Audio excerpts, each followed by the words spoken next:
মেহেদি কি বলে, ও ও কি বলবে, ও তো আমার বয়ফ্রেন্ড না যে ও কিছু বলবে, এখানে ওর কোনো সে নাই। ও চাইছিল সবকিছু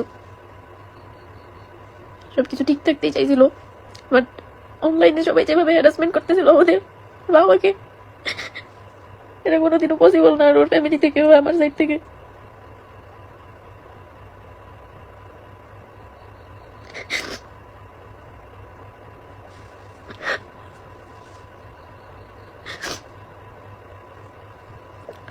আমাদের দুইজনের মধ্যে কোনো ঝামেলা নেই, আমাদের দুইজনের কারোরই কোনো কিছুতে কোনো প্রবলেম ছিল না।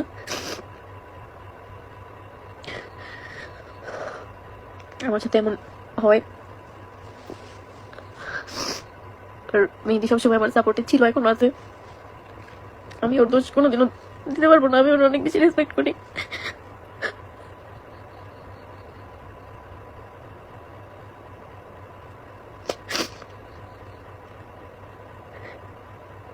নিজের দুর্বলতা পাবলিককে জানাইলে তো নেক্সট ঘুরে দাঁড়াইতে পারবে না, ঘুরে দাঁড়ানোর মতো কিছু নাই, যা হবার হয়েছে পাবলিকলি। আর আমার সাথে এখন না, শুধু যেভাবে আমাকে পাবলিকলি হ্যারাসমেন্ট করা হয়েছে, এটা আমার লাইফে 6 বছর আগে ঘুরে গেছে।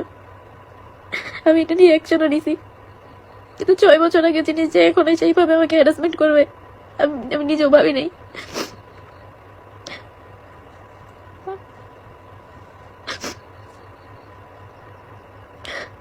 আমি আমার আর কিছুই বলার নেই, আপনারা ওরে কিছু জিজ্ঞেস করেন না।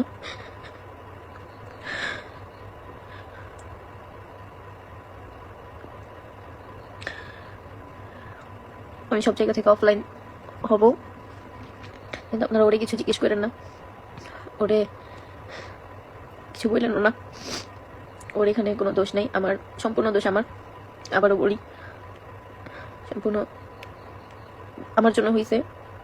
ওর ওর যে একটা ট্যাগ লাগছে যে ও ইংরেজ, এটাও আমার কারণে হয়েছে।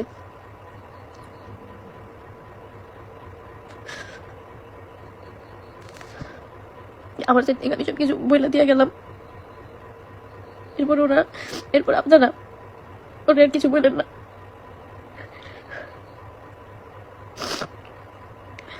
আমাকে সবাই ইনবক্সে নক দিতেছে, কল দিতেছে, এইগুলো আমি আর নিতে পারতেছি না।